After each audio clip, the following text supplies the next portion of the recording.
بالکل رمضان المبارک کی آمد ہے، لیکن اشیاء خورد و نوش کی جو قیمتیں ہیں وہ آسمان سے باتیں کر رہی ہیں۔ غریب جو ہے وہ بہت پریشان ہے اس مہنگائی کے حوالے سے۔ مزید ہمارے ساتھ یہاں پہ کوئی شہری بھی ہے جو یہاں پہ خریداری کرنے کے لیے آئے ہوئے ہیں، ان سے بھی اس حوالے سے جانتے ہیں کہ وہ حکومت پنجاب سے کیا مطالبہ کرنا چاہ رہے ہیں۔ السلام علیکم جی وعلیکم السلام۔ کیا حال ہے بھائی جان؟ ٹھیک الحمدللہ سر۔ جی بھائی جان، اتنی مہنگائی ہو چکی ہے کہ جو غریب ہے اس سے بہت دور ہو چکی ہے یہ شیخ ہو کے، کھانے پینے کی چیزیں ان سے بہت دور ہو چکے ہیں، تو اس حوالے سے آپ حکومت پنجاب سے کیا مطالبہ کرنا چاہیں گے؟ میں حکومت پنجاب سے یہ مطالبہ کروں گا کہ ہمیں چیزیں سستی ملے۔ ہم ڈیلی بیس پر چیزیں خریدنے آتے ہیں تو ڈیلی ریٹ چینج ہوتے ہیں، تو ہماری پہنچ سے سب چیزیں دور ہوں گی۔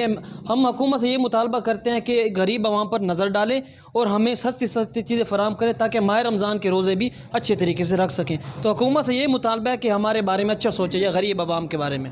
السلام علیکم۔ وعلیکم السلام۔ کیا حال ہے بھائی جان؟ خیریت بھائی جی بھائی جان، رمضان المبارک کی آمد ہے، لیکن مہنگائی کم ہونے کا نام نہیں لے رہی، تو اس حوالے سے آپ حکومت پنجاب سے کیا مطالبہ کرنا چاہیں گے؟ اسا سر ریکویسٹ کرے سا ہے کہ غریب لوگ ہیں، چیزاں جڑیاں اتو دکان والیاں ساڑی پہنچ تو باہر ہو گئے ہیں، لہذا مہربانی کیتی جاوے ماہ رمضان دے وچ تے خصوصی کوئی پیکج ایسے دیتے جاویں جے دی وجہ تو غریب لوگاں تا امداد ملی جاوے۔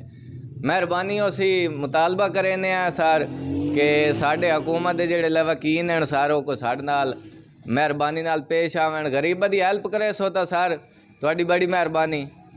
جی گفتگو سنی آپ نے یہاں پہ خریداری کرنے کے لیے آئے ہوئے شہریوں کی، ان کا یہی کہنا ہے کہ اس مہنگائی کو فی الفور کم کیا جائے اور ہمیں ریلیف فراہم کیا جائے۔ جی سٹار نیوز کی ویڈیوز دیکھنے کے لیے ہمارا چینل سبسکرائب کیجئے، بیل کے آئیکن پر کلک کیجئے تاکہ آپ ہماری آنے والی تمام ویڈیوز سے باخبر رہ سکیں۔